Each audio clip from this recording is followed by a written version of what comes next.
Nah, hai semuanya, selamat sore. Sore ini kita akan ngabuburit bareng CNN Indonesia TV. Dan hari ini kita akan ngebahas gimana sih suasana Ramadan di tengah pandemi, terutama di negara Jerman. Nah, ini sekitar 2 menit lagi menuju live. Tapi kayaknya kalau tadi sih sempat ada Gita sama Paul udah gabung. Tapi sambil nunggu, aku pengen ngobrol-ngobrol dulu sedikit, ngasih informasi kalau selama bulan Ramadan ngobrol di rumah bareng CNN Indonesia ini, yang tadinya sore jam 18.30 atau jam 19 diganti ya jam tayangnya jadi jam 4 sore gitu. Kita mau mulai aja deh kayaknya nih. Aku akan invite Gita dan Paul. Sebentar, kita cek.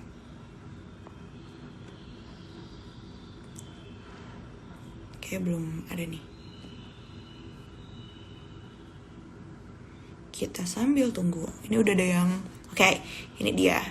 Kita mulai ya. Ini lebih awal 1 menit. Gak apa-apa ya, Git? Paul?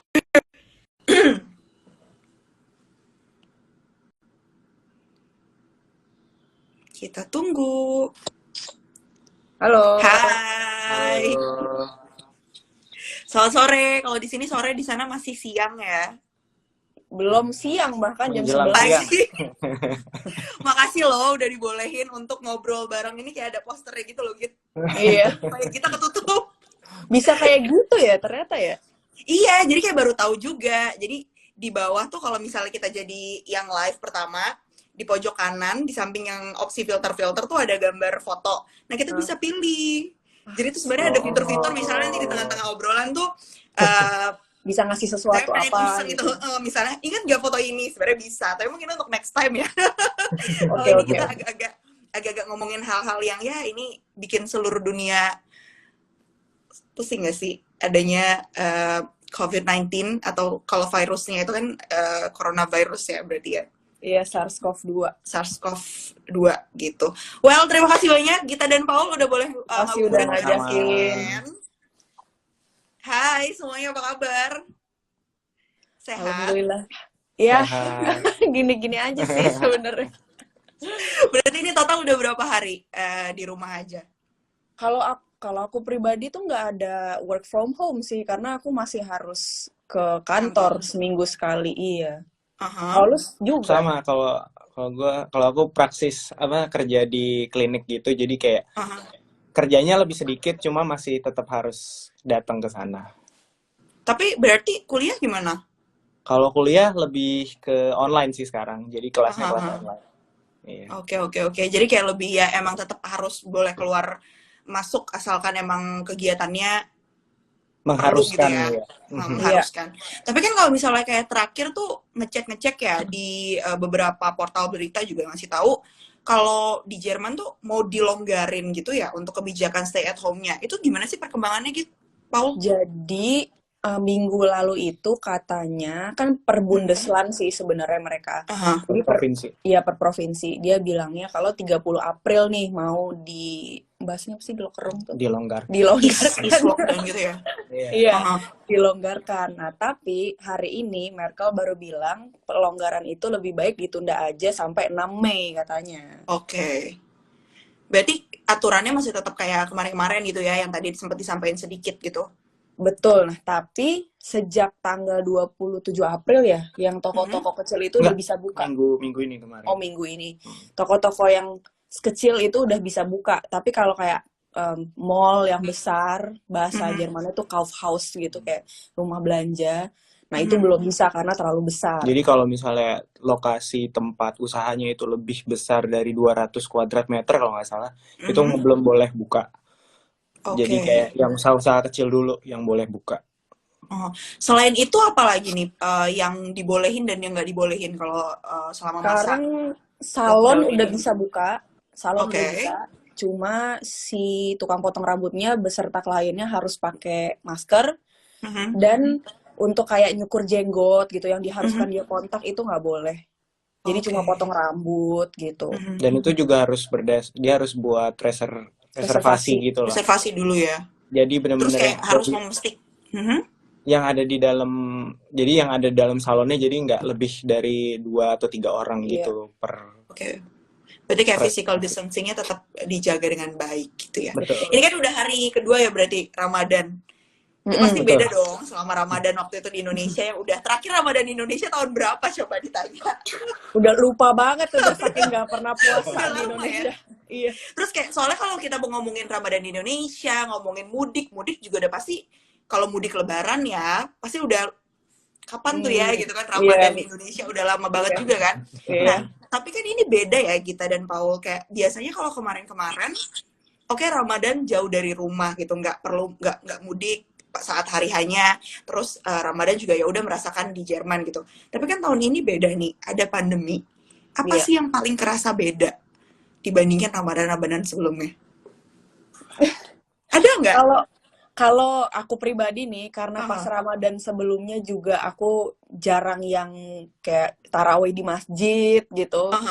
Itu jadi aku pribadi nggak ada perubahan yang signifikan gitu. Karena aku selama Ramadan emang juga ansos orangnya. Lebih ini ya, bukan ansos sih kali, lebih kayak memperkaya diri sendiri dengan keilmuan. Nggak tahu itu positif atau negatif sih sebenarnya. Nah, ya jadinya gitu sih. Tapi mungkin buat orang-orang yang lebih aktif di masjid jauh berbeda kali ya. Iya sih, soalnya kalau di sini tuh setiap Jumat atau Sabtu gitu, jadi setiap weekend gitu di KJRI di Hamburg dia selalu ada buka puasa bersama, terus sebelumnya ada kayak kajian dulu gitu-gitu. Jadi kayak bareng-bareng terus gitu. Terus misalnya setelah tarawehnya setelah buka puasanya ntar kita bareng-bareng ke masjid, terus ntar sholat malam bareng-bareng. Ya itunya aja sih yang nggak ada. Jadi kayak harus di rumah aja gitu. Tapi berarti dilarang dong taraweh di sana ya, karena Iya. Dilarang, tapi kalau KBRI sendiri, nggak tahu kalau KJRI ya, KBRI tetap menyediakan makanan buat buka puasa, tapi bedanya udah diporsiin, udah diplastikin, tinggal diambil dari luar gitu. Jadi kayak take away gitu ya?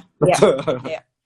Oke. Tapi kalau imbauan khusus gitu dari KBRI atau KJRI ada nggak sih, misalnya selain yang tadi ya, tidak boleh dilarang untuk misalnya jangan terawih deh gitu, terawihnya di rumah gitu, bukannya jangan terawih ya, salah lagi ya, salah ngomong. Terawih di rumah. Terawihnya masing-masing di rumah gitu, tidak usah yang berjamaah lagi di masjid untuk menerapkan physical distancing gitu. Terus dikasih makanan nih, tinggal diambil gitu. Selain itu ada nggak imbauan-imbauan khusus terkait dengan COVID-19 ini? Itu aja sih kalau dari surat terbuka dari KBRI sendiri emang menyarankan itu, dia tetap menyarankan untuk stay di rumah kalau sholat tarawih gitu-gitu. Terus kayak tapi mungkin pas awal pandemi aja kali ya, ibaratnya lebih amplifying pengumuman yang sebenarnya udah dibikin sama pemerintah Jermannya gitu aja sih sebenarnya. Jadi mereka kayak, iya bener sih, kayak mentranslate aja sebenarnya. Forwarding aja semuanya sih. Sama kayak yang udah dibilang sama pemerintah Jerman sendiri, kayak kegiatan-kegiatan itu dikurangi, itu tinggal ditranslate ke bahasa Indonesia, terus surat terbukanya isinya sama persis sebenarnya. Terus disebarin ke warga negara Indonesia ya. Tapi kalau misalnya secara kondisi sendiri, kalian ini nggak sih terus dapat update nggak sih soal kondisi warga negara Indonesia yang ada di Jerman, terus sebenarnya gimana saat ini? Kalau itu enggak. Kalau aku ya enggak sih. Kalau aku lebih ke nggak dapat update, aku mencari update gitu. Kalau di Jerman itu gimana? Kayak misalnya lihat di Instagramnya Tagesschau gitu ya, kayak platform berita Jerman sih. Mereka tiap hari kasih update coronavirus itu. Tiap minggu sih lebih tepatnya. Dan mereka kan ada yang namanya Robert Koch Institute. Jadi kayak mereka itu bener-bener institut yang ngabarin berapa angka dan jumlahnya, terus berapa yang udah sembuh, berapa yang sudah meninggal. Cuman emang gak ada nationality di situ, cuman kita selalu dapat update setiap hari sih ya. Iya, mereka selalu update jam pagi sih, setahu aku update angkanya, terus update apa yang mesti dilakukan gitu. Terus kayak di jalan-jalan gitu kan ada banyak kayak billboard gitu, ntar ngasih tahu update kita mesti ke website apa gitu. Atau misalnya kan per tanggal 27 April kemarin udah ada kewajiban untuk pakai masker di Hamburg. Nah itu coba diupdate sama pemerintah Hamburgnya juga. Terus diupdate terus. Tapi emang beneran kalau kemanapun semua harus pakai masker ya? Sekarang sih iya gitu. Mulai tanggal 27 nanti, hari Senin nanti. Kalau sekarang belum, cuman ntar hari Senin. Iya, tapi dari yang aku baca ada kritik sih sebenarnya dari presiden kayak apa World Arts gitu, World Doctor namanya John, Asosiasi Dokter. Asosiasi Dokter Jerman kali ya berarti. Iya. Nah dia bilang kalau kewajiban pakai masker itu takutnya orang-orang jadi mengacukan social distancing gitu. Mereka pikir pakai Oh, masker oke. aja udah cukup takutnya Aha. gitu. Padahal sebenarnya harusnya dua-duanya, bukan begitu Bapak Betul. Paul? Betul ya, benar. Jangan karena pakai masker jadi lupa Jadi gitu harus party menjaga jarak. tiba-tiba Iya, kalau party itu rame salah lagi juga. semuanya ya. Tapi ini aku mau bahas banyak nih, Git dan juga Paul yang udah gabung di sini. Terima kasih semuanya, teman-teman udah ada beberapa yang gabung. Mereka tuh lebih ada yang penasaran juga nih mau ngebahas soal Ramadan di Jerman gitu. Ada yang nanya nih, tadi kan kita kayak aku bilang di sini selamat sore. Udah jam 4:09 nih, berarti di sana tuh perbedaannya 5 jam ya kalau nggak salah. Iya, Iya. iya. Di sana Lagi berarti jam berapa tuh? Sekarang jam 11. Jam 11 ya. Bukan 5 jam bahkan. Iya 5 jam bener. 5 jam. Jam 11 gitu kan. Kalau puasanya sendiri sebenarnya kalau di Jerman gimana sih gitu? Apalagi kan ini udah tahun keberapa nih kalian melaksanakan puasa di sana? Kamu 7 kayaknya. Udah 7 tahun. 9 tahun. 9 tahun dari 2011. Astagfirullahaladzim. Iya, soalnya ada yang nanya nih, sebenarnya emang beda berapa jam sih? Terus kayak puasa di sana berapa lama? Lama nggak bukanya? Katanya gitu. Coba mungkin boleh dijelaskan kita dan Paul. Jadi di sini ini kan ada 4 musim. Nah, tiap musim itu jadi dia apa ya? Waktu terbenamnya matahari itu selalu berganti gitu. Jadi kita terutama pada saat puasa harus aktif melihat nih bukanya kapan, sahurnya kapan, imsaknya kapan, karena berubah terus gitu. Dan berubahnya bisa dari awal puasa sampai anti akhir puasa bisa signifikan gitu. Oke. Nah, hari ini tuh masih setengah Tadi sahur 9. tadi berapa jam sahur durasinya? Sahur tuh imsak jam 3 imsak jam 3 3.20-an. Aha, nanti berbuka jam 8.30. Iya, 8.30-an. panjang ya. Jadi kayak Tapi ini udah agak mendingan sih waktu awal-awal kayak 5 tahun lalu tuh dia masih itu parah banget. karena lagi mid summer jadinya dia buka puasanya tuh udah hampir jam 10-an malam. Itu lebih terus imsaknya juga lebih pagi lagi jam 3. lebih pagi lagi jadi kayak kayaknya waktu untuk nggak puasanya lebih pendek ya. Lebih pendek. Jadi sebenarnya permasalahannya selain lapar banget, udah saking laparnya tuh kayak parah banget adalah capek karena kurang tidur gitu. Iya, betul. Udah gitu kita harus beraktivitas seperti biasa gitu kan. Itu kayak oh my god, exhausting banget sih itu sebenarnya isunya. Tapi apakah dengan adanya pandemi ini kan berarti ya walaupun harus tetap ke kantor kan tadi dikasih tahu masing-masing seminggu sekali paling enggak harus tetap ke kantor gitu. Tapi berarti agak lebih ada hikmahnya dong, ya nggak sih? Jadi lebih apa ya bisa ringan mungkin gitu di rumah ya. sibuk juga, tapi aktivitas fisik di luar rumahnya jadi berkurang gitu nggak sih? Iya sih. Itu iya sih. Iya sih itu ya banget. Iya sih sebenarnya. Mengurangi rasa haus karena panas dan kering juga kan kalau di sini kalau nggak lembab gitu loh jadi makin haus sebenarnya. Iya, dan sebenarnya gini loh kalau misalnya di luar itu kalau lagi kosong ya namanya perut gitu, kosong pikiran, jadinya tuh mau konsentrasi susah gitu. Kalau di rumah kan at least kalau udah ngerasa aduh gue kayaknya udah agak-agak bodoh nih, gue butuh rebahan, bisa gampang rebahan gitu. Sementara kalau di luar kan nggak bisa. Betul. Iya benar. Jadi kalau ngomongin soal rebahan dan apa sih pandemi ini emang sebenarnya jadi salah satu jawaban gak sih terhadap doa orang-orang yang dulu tuh pengennya, lu males gak sih pengen ngerasain puasa tuh kayak zaman dulu SD sempet gak waktu kita presidennya almarhum Kiai Haji Abdurrahman Wahid kan kita pernah sempet tuh sebulan beneran nggak sekolah nggak ngapa-ngapain.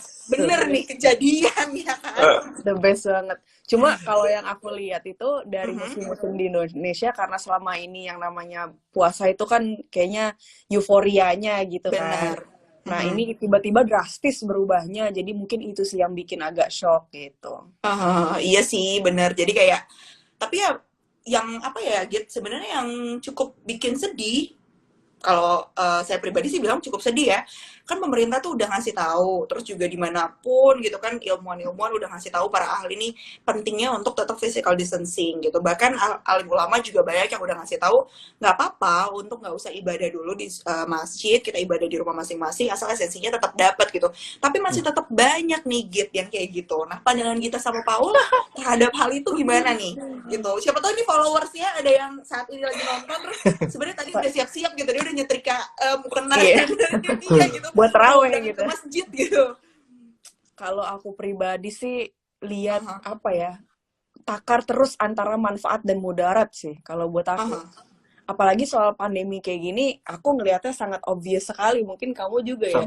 Kalau kita tuh lebih mudarat kalau kita memaksakan yang sebenarnya niatnya baik gitu, pengen beribadah, tapi kita di sana nggak physical distancing sama orang, ujung-ujungnya kita merugikan orang lain dan juga merugikan diri sendiri. Kalau buat aku ya takar itunya, dan hal itu sebenarnya bisa dipikirkan pakai common sense sebenarnya ya gitu.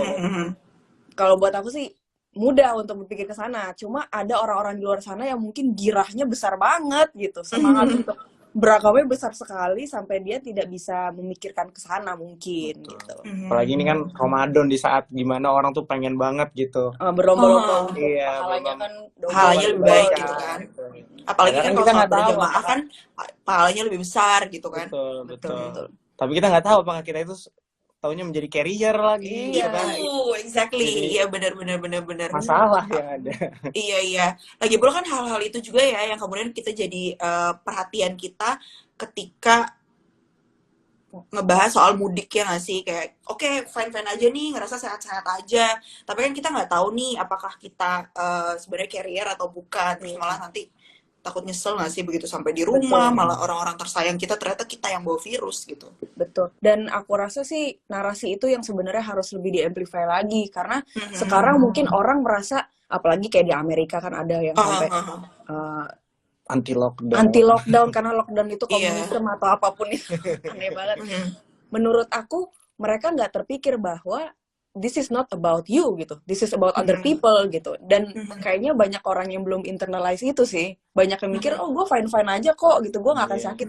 Ini bukan soal lo gitu, ini soal gimana kita bisa being responsible human being aja gitu terhadap orang lain. Iya nih ada salah satunya nih Git, ada komen ya, aku bacain ya. Erni Yulianti, dia bilang ada di beberapa kampung masih jamaah, tapi alasan mereka karena daerahnya itu masih dinilai sebagai zona aman, jadi belum masuk ke zona merah. Itu juga bahaya sih. Bisa kita lihat negara-negara yang dia bilang kita masih aman kok, kita nggak akan kena, atau case kita masih sedikit, dan dia they let their guard down, terus akhirnya jadi zona merah, terus kelimpungan gitu. Mendingan kita lihat kayak New Zealand misalnya, dia cuma berapa orang yang kena tapi udah langsung severe lockdown gitu, dan terlihat gimana sekarang case-nya itu rendah banget gitu.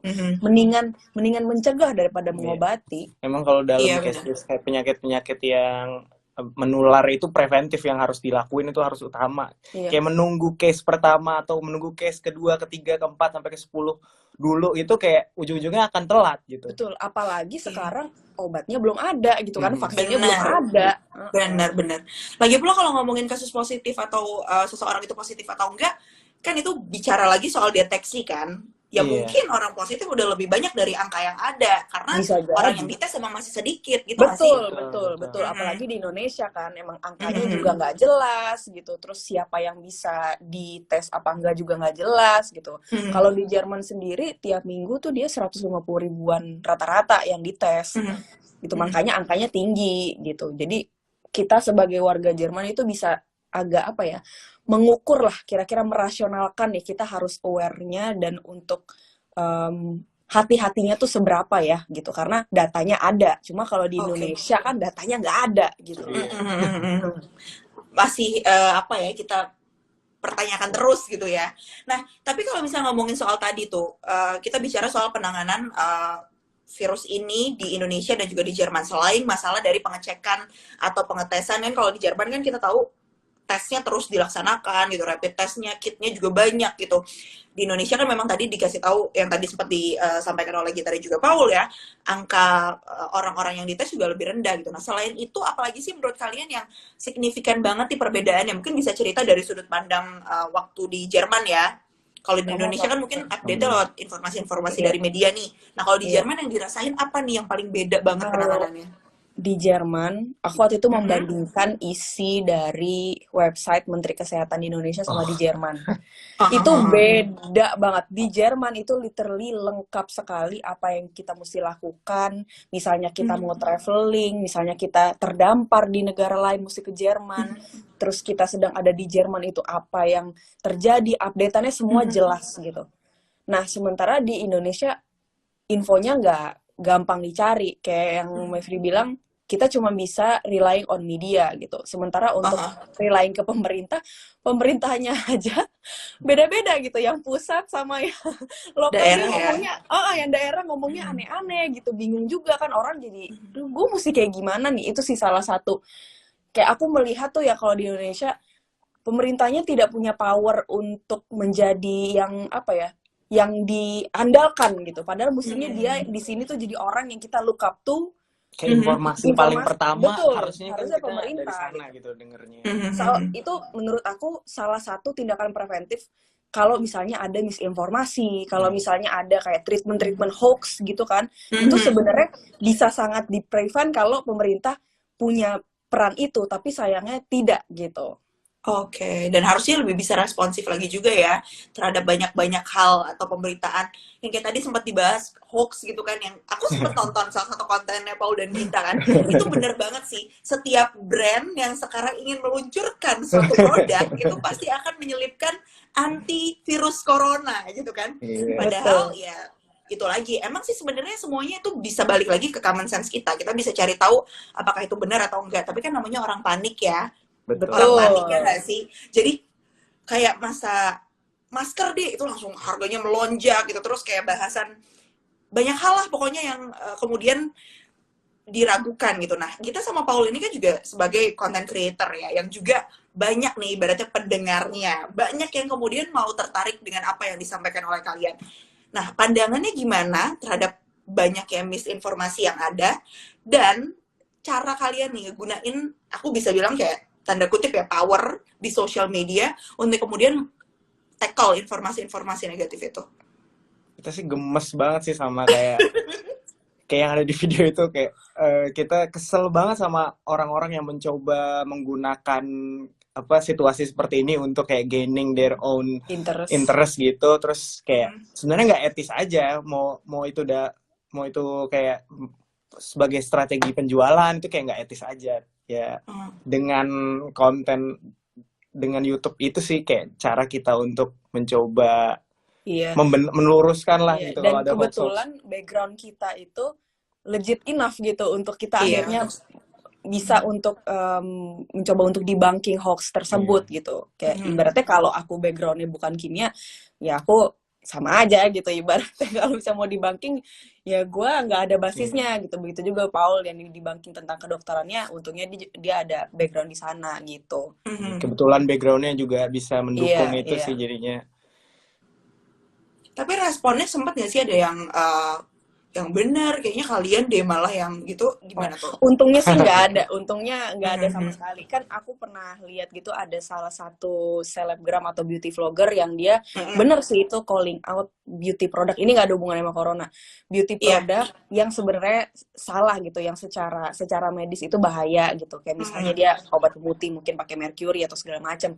Ada yang calling out dia bahkan sampai kok lu matiin rezeki orang gitu kan, aku gemes lah, kenapa jadi begini gitu kan mindset. Padahal sebenarnya niatnya adalah untuk mengedukasi kan, betul. biar nggak banyak yang betul. Nah untungnya sih pas kita calling out tersebut nggak ada yang accuse kita mematikan rezeki orang sih untungnya.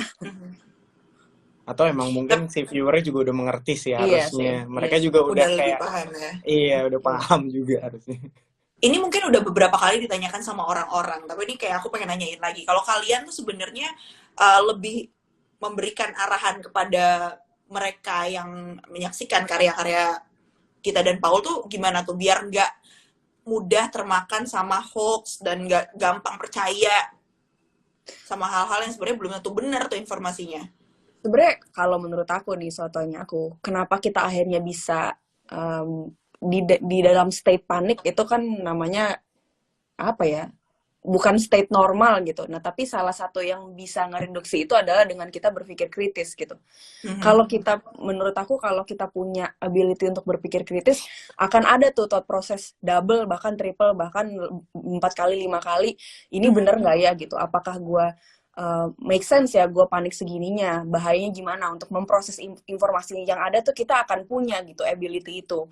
Makanya kenapa lewat video aku sama Paulus itu mencoba untuk bukan ngajarin sih sebenarnya, untuk lebih ngajak sama-sama berpikir gitu, bareng gitu. Ngajak untuk berpikir, yuk teman-teman, kita kalau misalnya ketemu sama ada sesuatu, kita proses gitu, jangan langsung. Kita harus naturally skeptis gitu sama apapun yang kita terima gitu, walaupun itu dari source manapun sebenarnya, apalagi source yang tidak jelas gitu. Apalagi ini hubungannya dengan tubuh dan kesehatan, dan ini misalnya obat-obat yang kita ambil gitu, yang kita minum gitu. Betul. Jadi kayak harus lebih kritis. Betul.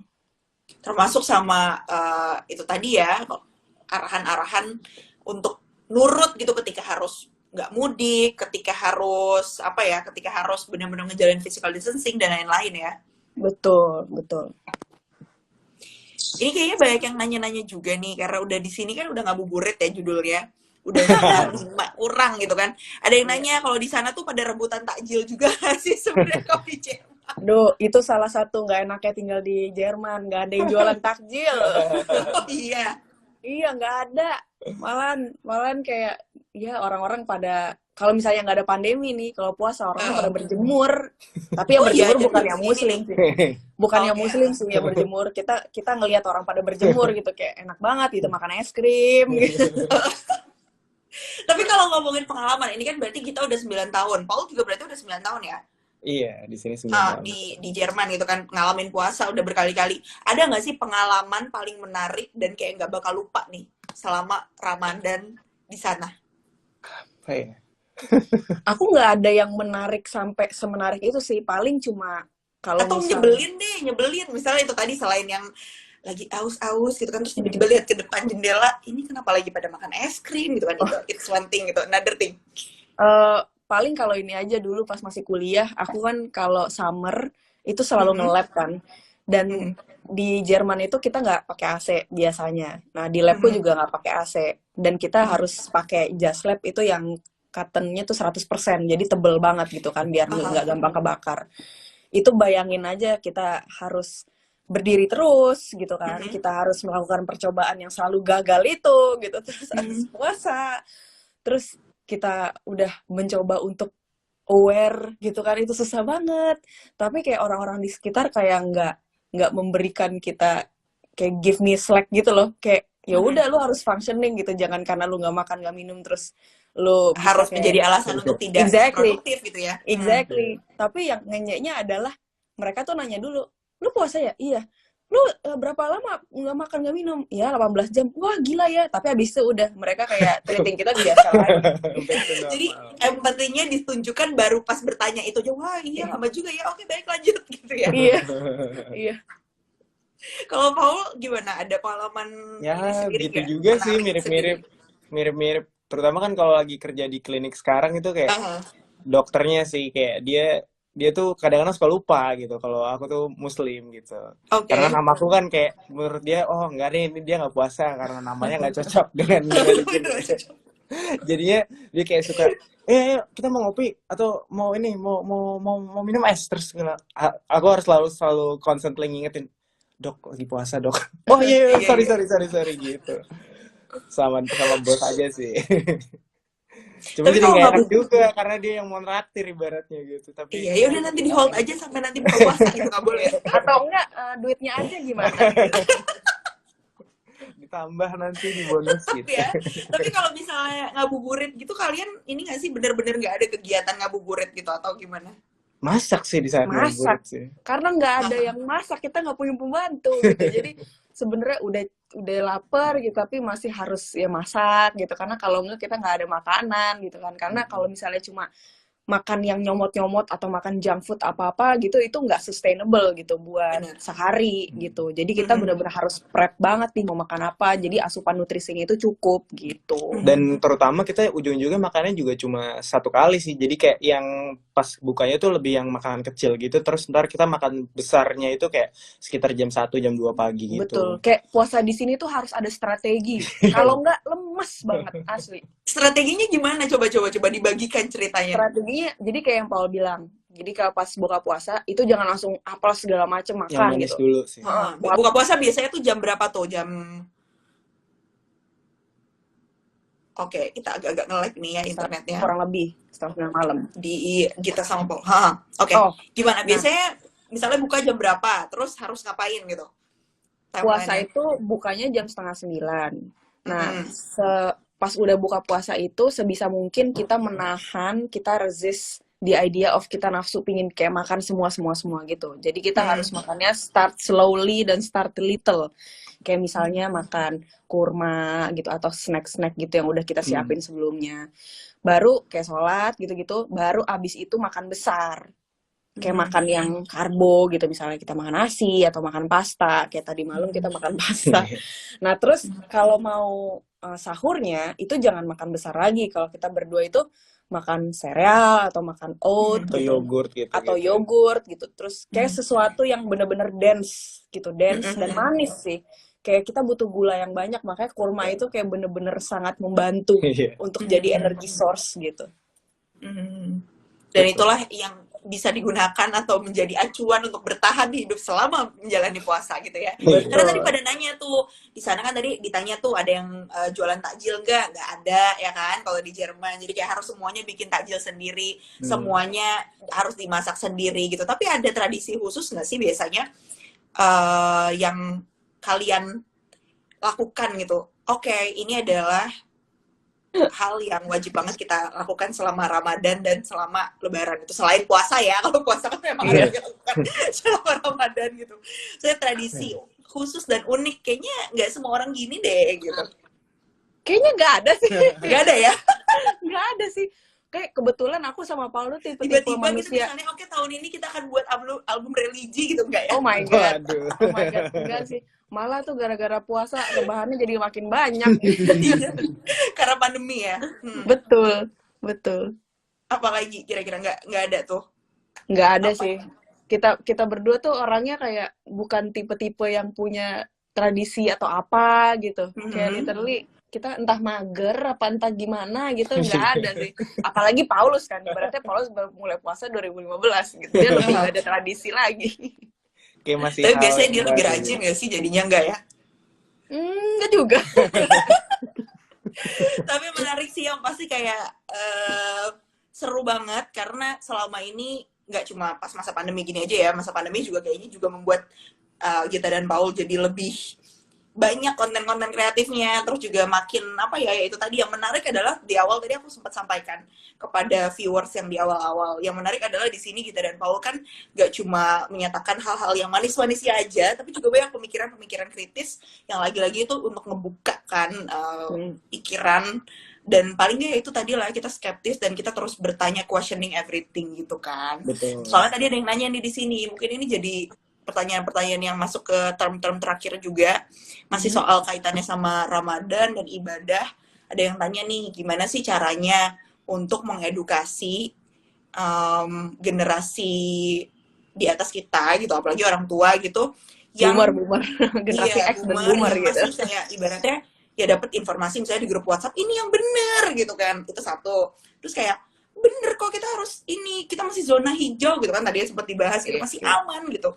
Itu gimana sih biasanya cara kalian deh, boleh gitu, cara kalian yang bisa sampaikan ke misalnya om, tante, orang tua kalian gitu, gimana? Kalau aku yang pribadi tetap sih sopan tanpa menyakiti.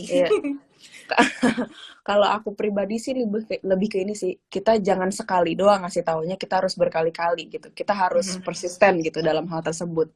Karena harus dimaklumin mereka mungkin tidak bisa sekritis kita karena mereka bukan digital native gitu kan. Zamannya mereka itu belum ada internet, dan zamannya mereka yang namanya media itu ibaratnya cuma koran, yang beda kan, ibaratnya koran itu kan ditulis terus mesti ada editornya yang cross checking gitu kan, itu sesuatu yang sudah legit terjadi gitu. Sementara di sini kan di zaman kita ini sayangnya semua orang bisa bikin berita gitu kan, dan akhirnya nggak banyak orang yang bisa terpikir bahwa oh karena begini nih makanya ibaratnya apa ya, benteng saya nih gitu ketika saya menghadapi berita harus double, harus triple zaman sekarang. Nah jadi kalau menurut aku buat ngomongin ke generasi boomer nih terutama, harus berkali-kali gitu, dan harus sabar betul, dan harus komunikasinya itu harus sesuai dengan levelnya dia gitu. Kalau menurut aku, karena kalau kita komunikasinya dengan caranya kita gitu, terus dengan kita menyesuaikan thought proses kita, di mereka aku rasa nggak akan nyambung gitu. Karena dia nggak ngerti, kita nggak apa ya, kita nggak bisa on their shoes gitu loh, walk in their shoes gitu loh. Gitu sih kalau menurut aku. Contohnya mungkin Paul boleh ngasih contoh kayak salah satu misalnya ya waktu itu ada tiba-tiba ini nih produknya ternyata bagus nih gitu. Tapi itu yang nyampein adalah orang yang kita tuakan gitu. Nah gimana tuh cara ngomongnya biar bener-bener kita ada di posisi mereka, karena kan kita ya tadi kita kasih tahu kan kita nggak ada di sepatunya mereka gitu, kita nggak pernah hidup dari masanya mereka, jadi bener-bener kita harus apa ya, hati-hati gitu. Nah gimana tuh ngomongnya kata per katanya biasanya. Betul. Bisa Oh jadi kalau ini informasi contoh ke ibuku sih, dia kayak bilang kayak iya mama udah ngambil vitamin ini kok ini vitaminnya anti corona gitu dia ngomong kayak gitu. Ya aku mencoba mengkoreksi itu karena aku tahu kayak vitamin itu fungsinya buat apa, vitamin itu mah buat ini aja kok, untuk suplemen, untuk ngebantu fungsi tubuh gitu. Kayak kalau misalnya mama kekurangan makan buah-buahan contohnya yang itu adalah sumber vitamin, nah vitamin itu tuh untuk suplemen itu, jadi dia bukan untuk anti corona, cuma dia untuk ngebantu tubuh supaya bisa ngelawan virus-virus, nggak cuma corona gitu sih. Paling kayak lebih menjelaskan supaya dia tuh nggak gampang percaya ntar kalau ada obat yang tiba-tiba bilang oh ini anti corona gitu, jadi kayak atau mungkin bisa kita jadikan tanya jawab gitu kali ya, jadi kayak open question gitu ke orang-orang yang kita tuakan. Kayak misalnya mamanya Paul kan menganggap vitamin ini bisa anti corona, mungkin Paul bisa bilang kenapa mama berpikir bahwa vitamin itu bisa anti corona gitu, supaya kita tahu nih mesti menjelaskannya seperti apa, karena kita tahu sisi mana yang dia nggak ngerti gitu. Oke, baiklah. Jadi kayak benar-benar harus ya jadinya diajak diskusi ya, bukannya jadi kayak kita ajak berantem nanti malah sakit hati, durhaka lagi kita ya kan. Benar. Karena itu tantangan tersendiri sih, apalagi di masa kayak gini lagi nggak ada pandemi aja, biasanya tuh juga cukup keras ya antara apa sih caranya menangkal hoax yang ada gitu. Sebelum kita udahan ngobrolnya, ini aku boleh nggak sih ada pertanyaan-pertanyaan, kita pilih 2 pertanyaan kali ya kita dan Paul sambil boleh. waktunya. Ini ada yang bertanya. Oke, ini agak menarik sih. Beli baju lebaran nggak? Jadi begini, Novi, kita nggak beli baju lebaran, soalnya rumah kita kecil. Terus kalau beli baju lagi, itu nggak tahu mau ditaruh di mana bajunya. Jadi kita selalu pakai baju yang terdahulu aja. Betul. Karena kita kalau ada baju baru, berarti ada baju yang harus kita relakan pergi. Nah itu tuh kalau susah gitu. Aku terutama kayak susah melepas baju atau sepatu gitu, kayak aduh no, jadinya nggak jadi dia beli baju baru. Jadi itu jadi lebih ini juga ya, lebih bisa menahan diri lah ya. Ini salah satu yang menarik nih yang bisa kita ambil idenya. Minimalism. Iya benar-benar Marie Kondo ya. Iya. Tadi ada yang nanya nih soal cari takjil, tapi udah dikasih tahu ya. Oke, bentar. Gini nih. Ini kali ya. Nih. Oh, pernah bukber sama orang Jerman. Enggak sih, paling pernah liatnya, bukan pernah lihat ya, pernah bukbernya sama orang Jerman yang dia bukber di KBRI misalnya. Jadi mau nggak mau dia makannya tuh makan Indonesia. Atau kayak misalnya teman-temanku yang dia sebenarnya bukan bule ya, bukan white people ya. Soalnya orang-orang merasa ini orang Jerman tuh white gitu. Maksudnya di sini adalah orang-orang yang orang Turki, ya orang Turki atau orang Arab, orang Palestina. Nah mereka itu selalu makan makanan cuisine-nya dia gitu. Misalnya, kalau aku ada cerita sih, jadi aku waktu itu kan mau lagi abis sholat malam, jadi sahurnya tuh di masjid kolektif gitu. Jadi ada orang Palestina, ada orang Syria, ada orang Turki juga. Jadi mereka ngebuka satu karpet plastik panjang, terus ya udah mereka taruh di situ makanan asli dari negara mereka masing-masing, kayak orang Indo naruh makanan mereka. Jadi jatuhnya kayak potluck ya? Iya, nyampur. Dan karena kan di masjid kan meja tuh kan sedikit, jadi pakainya tuh plastik biar gampang nanti dibuang gitu. Biasanya sih gitu sih stylenya. Seru sih sebenarnya itu. Dan hal itu nggak bisa terjadi tahun ini ya? Sayangnya nggak bisa. Tapi tadi tuh yang kayak makanan khasnya gitu ada nggak sih kalau misalnya muslim di Jerman yang biasanya dia pasti ada tuh makanan itu di setiap berbuka puasa? Tergantung dia sebenarnya background culture-nya apa sih. Kalau misalnya kayak orang-orang Turki itu kan banyak dessertnya itu kayak baklava gitu misalnya atau kunafe gitu sih. Kunafe. Gitu sih. Misalnya kalau teman aku dari Palestina dia suka makan, aku lupa namanya apa. Kayak makan dishes-nya dia. Rata-rata sih kayak gitu ya. Dia membawa background kultur orang tuanya sih rata-rata. Karena mereka biasanya itu kayak third culture kid gitu. Iya. Jadi dia nggak makan makanan Jerman kayak potato salad atau apa itu enggak, tapi dia makan makanan background dari orang tuanya gitu. Iya. Yang coba dikenalin juga ya, jadinya kayak Betul. ya jadi seru lah. Tapi sayang sekali hal itu tidak bisa terjadi tahun ini. Kita Ya, lebih ada memaknai Ibu Ramadan Rona di rumah, gitu ya. Iya. Terakhir nih sebelum kita tutup pertanyaannya masing-masing buat kita dan juga Paul gitu. Jadi gimana sih kalian berdua memaknai Ramadan di tengah pandemi ini? Jadi kayak makna Ramadan yang sebelumnya tuh sebenarnya gimana biasanya, dan kalau di pandemi ini jadi gimana maknanya? Kalau kamu gimana? Kalau aku sih ngelihatnya dari kalau Ramadan yang kemarin kita bisa bersama-sama gitu. Jadi kayak kolektif, ayo kita bareng-bareng saling ingetin gitu. Kalau misalnya ibadahnya lagi menurun, yang lain saling ingetin gitu, saling ngangkat. Nah, yang kalau di sini kan jadinya lebih sendiri, jadinya bener-bener lebih kayak lari maraton gitu. Kayak ayo semangatin diri sendiri, jadinya bener-bener semangat beribadahnya itu dari diri sendiri gitu. Iya Gak sih. cuma dari orang lain tapi dari dalam diri gitu. Jadi lebih ini aja sih, lebih Kebersamaannya itu sih yang lacking itu iya, aja tapi sih. jadinya lebih muncul yang dari dalam diri itu, Iya, soal intimate dengan pencipta juga. betul. Jadi mungkin belajar juga sebenarnya esensi kita puasa ini sebenarnya buat apa sih Iya. gitu. Itu aja sih sebenarnya buat bahan introspeksi. Oke, jadi waktu yang tepat karena lebih lama untuk bisa sendirinya, lebih lama untuk jauh dari keramaian yang biasanya mungkin bikin kita jadi salah fokus ya. Betul. Baiklah.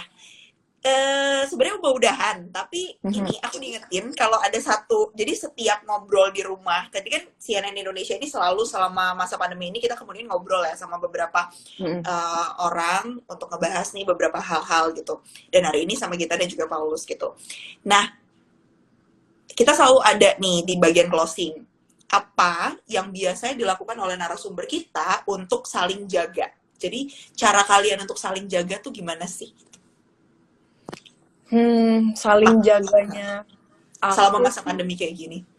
Saling jaganya aku sih lebih kayak encouraging orang-orang kalau misalnya dia tuh merasa nggak motivated, dia merasa lagi down, it's okay gitu. Karena kita lagi ada di pandemi, kita lagi ada di global crisis. Karena aku sering lihat ada orang-orang, termasuk aku pribadi, yang merasa bersalah kalau aku banyak rebahan gitu kan, tidak produktif gitu, kayak merasa kayak down segala macam. Jadi saling jaga aku adalah dengan kayak supporting mereka, kalau nggak apa-apa kok, you're feeling this way, feelingnya valid gitu, karena emang ini tuh lagi masa-masa yang aneh, kita belum pernah merasakan, kita nggak tahu kelarnya kapan gitu, kita nggak tahu gimana harus bertindak, so it's okay gitu. Kalau aku sih dari sana. Kalau Paulus? Kalau aku jadi termotivasi untuk lebih belajar lagi dan bikin konten sendiri gitu sih, soal gimana ini semua supaya orang-orang tuh benar-benar bisa mengerti juga. Jadinya kan kalau mereka kan kalau ngeliat berita bisa ngedukasi juga ya berarti. Iya, saatnya aku beneran menggunakan ilmu yang aku punya untuk kayak mengedukasi orang lain juga sih. Iya, ditunggu loh berarti episode keduanya dari kapan Paul lulus. Ada. Tenang. Baiklah, terima kasih banyak kita dan Paul udah ngobrol, ini udah over loh. Ya ampun, maaf banget ya kita ngobrol-ngobrol. Tidak apa-apa. Ya bisa dibilang ya agak-agak nggak fokus mungkin bahasannya karena nggak cuma ngomongin Ramadan aja di sana, tapi emang ya itu tadi satu bahasan yang aku juga tertarik karena kalian berdua yang tadi aku bilang ya, sebagai orang yang bikin konten, tapi nggak cuma itu tadi sugar coating aja, tapi juga ada kritik-kritik juga yang suka disampaikan, dan harapannya yaitu kita semua bisa lebih terbuka lagi untuk menghadapi setiap informasi yang ada. Harus disaring dulu semuanya. Baik, terima kasih banyak. Hari ini mau masak apa? Ada yang spesial nggak ada? Sayur asem kayaknya. Sayur asem. Sayur asem. Sama masak sayur asem. Iya, Paul nanti mau belanja ke toko Asia. Oke, hati-hati di jalan, jangan lupa dipakai maskernya. Siap. Physical distancing-nya ya. Betul. Nanti di sana jangan lupa diupload itu fotonya masak sayur asem yang aku lihat. Ini yang nonton di sini juga jadi lihat nanti di Instagramnya Paul sama kita. Makasih, selamat puasa semuanya. Maaf lahir batin ya kalau ada salah-salah. Maaf lahir batin. Terima kasih yang udah nonton. Iya, terima kasih semuanya. Makasih udah nonton, makasih udah join. Dadah.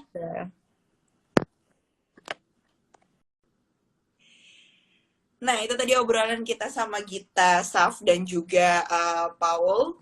Jadi, tadi udah banyak sih sebenarnya ya yang kita bahas. Jadi kalau temanya kan sebenarnya Ramadan di tengah pandemi, tapi aku akui tadi banyak sekali kita topik yang melebar dan jadi ngebahas gimana banyak hal soal apa ya, soal corona di sana, terus gimana juga kemudian keilmuan yang mereka hadapi dan lain-lain gitu. Karena emang Paul juga kan backgroundnya di bidang kedokteran gitu, terus kita juga anak ilmu sains juga gitu, jadi cukup menarik gimana kemudian pernyataan-pernyataan yang mereka sampaikan. Oke, jangan lupa untuk terus nonton CNN Indonesia ngobrol di rumah bareng CNN Indonesia yang sekarang adanya di masa ngabuburit gitu. Nanti tenang aja, ini semua dari tadi pada bilang jangan lupa di save, nanti aku save dan juga nanti kita akan upload di YouTube.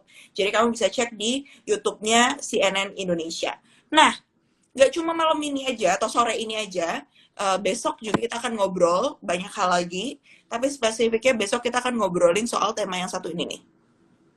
Ini dia, mungkin kalau bisa lihat atas nama kemanusiaan. Jadi seperti yang kita tahu ya, sebagai di masa pandemi kayak gini banyak sekali mungkin saudara-saudara kita yang harus meninggal dunia gitu karena virus SARS 2019 nCoV ini gitu ya.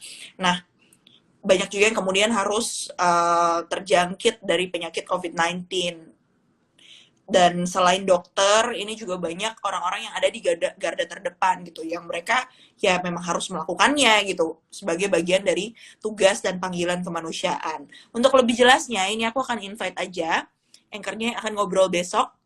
Ini ada Kak Tiffany Raitama yang akan ngobrol besok. Kita tunggu sebentar lagi.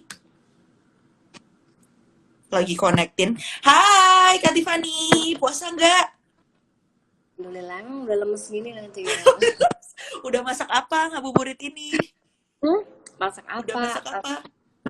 Aku pengen banget makan yang serba Sunda-Sundaan. Jadi pengen di jam-jam habis sholat zuhur lah gitu. Masak ini ikan gurame bakar. Ikan gurame bakar, wow, seru banget nih. Pakai kecap ya kan? Iya, pakai kecap, terus ada cabai rawitnya, masya Allah. Tahu. Waduh, sabar ya. Ini semua yang nonton, kita masih sekitar 1 jam lebih lagi untuk menunggu waktu berbuka. Jadi ya udah, kita tunggu sebentar lagi waktu berbukanya. Ini aku udah mulai gak fokus karena mau tanya soal temanya besok nih. Besok ini temanya judulnya adalah atas nama kemanusiaan. Apa aja nih Kak Tiffany yang akan dibahas? Jadi sesuai dengan judulnya atas nama kemanusiaan, kita besok itu akan ngobrol dengan 2 orang narasumber. Jadi mereka itu adalah, yang satu adalah Ika Dewi Maharani yang merupakan relawan perawat sekaligus sopir COVID-19. Menariknya adalah, jadi Mbak Ika ini adalah sopir ambulans perempuan pertama dalam penanganan COVID-19 ini. Dan ceritanya banget karena dia secara sukarela setelah dia menyelesaikan pendidikannya dari Akademi Keperawatan yang ada di Surabaya, kemudian juga dia melamar untuk menjadi relawan, tapi agak terganjal dengan restu orang tua yang khawatir pastinya ya, manusiawi sekali. Nah, besok kita akan dengar ceritanya dari Mbak Ika, dan ada juga Ipong Hakim. Jadi Mas Ipong ini adalah anggota dari TRC. TRC adalah tim reaksi cepat BPBD Daerah Istimewa Jakarta, di mana BPBD atau Mas Ipong ini ditugaskan sebagai pengubur jenazah pasien COVID-19 yang ada di wilayah Yogyakarta. Nah, ini tentunya menjadi pengalaman Mas Ipong, dan yang paling buat saya tersentuh sekali gini, selain karena Mas Ipong bilang ya khawatir, takut itu pasti tentu ada, tapi lakukan ini benar-benar atas nama kemanusiaan, dan dia harus merelakan ada hal yang harus dia korbankan, yaitu jauh dari keluarga, jauh dari istrinya yang saat ini sedang mengandung. Jadi besok kita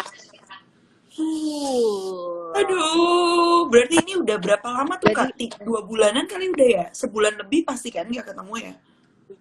Iya, hampir 2 bulan, sekitar 1,5 bulan gitu. Dia makanya itu tadi saya ambil judul kemanusiaan karena 2 orang yang besok akan ngobrol di rumah bareng si Indonesia, Mas Ipong Hakim dan juga Mbak Ika Dewi Maharani, semuanya berbuat memang atas nama kemanusiaan. Mudah-mudahan dari mereka besok setelah kita nonton atau kita dengar cerita dari mereka, ya kita akan lebih tergali lagi rasa kemanusiaan, menjaga, saling bantu, saling menolong, saling mencintai, saling support semuanya di tengah pandemi COVID-19. Besok ya jam 16.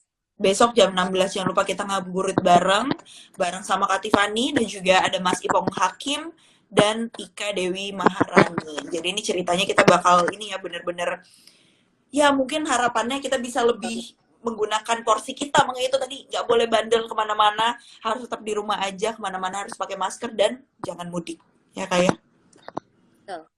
Baik, kalau gitu terima kasih banyak Kak Tiffany. Sampai ketemu besok jam 4 sore. Jangan lupa tapi itu apa? Guramenya dikirim-kirim buat kita semua. Buka tulang sama peteknya. Ya jangan dong. Selamat berbuka puasa nanti Kak Tiffany. Semoga lancar-lancar sampai berbuka. Terima kasih. Sampai besok. Nah, itu tadi ya. Ini tadi tampilannya untuk besok. Sekali lagi aku ingetin, ngobrol di rumah bareng CNN Indonesia, atau lebih tepatnya ngabuburit ngobrol di rumah bareng si Indonesia ini akan terus berlangsung setiap harinya, dan spesial untuk bulan Ramadan kita mulai lebih awal jam 4 sore. Jadi jangan lupa untuk selalu nonton Senin sampai Kamis di akun @CNN_Indonesia dan Jumat Sabtu Minggu di akunnya @CNN_Indonesia TV. Kamu boleh nanya banyak hal. Kalau kamu punya saran juga, kira-kira aduh aku pengen bahas satu topik ini deh, kayaknya belum pernah dibahas deh gitu. Nah, boleh. Nanti tulis aja di akunnya @CNN Indonesia TV atau @akun CNN Indonesia untuk ngasih sarannya, oke? Terima kasih semuanya, selamat berpuasa. Sebentar lagi udah mau buka, mungkin sekitar 1 jam lagi. Semoga lancar-lancar semuanya. Mohon maaf lahir batin ya kalau ada kesalahan. Sampai ketemu besok. Dadah.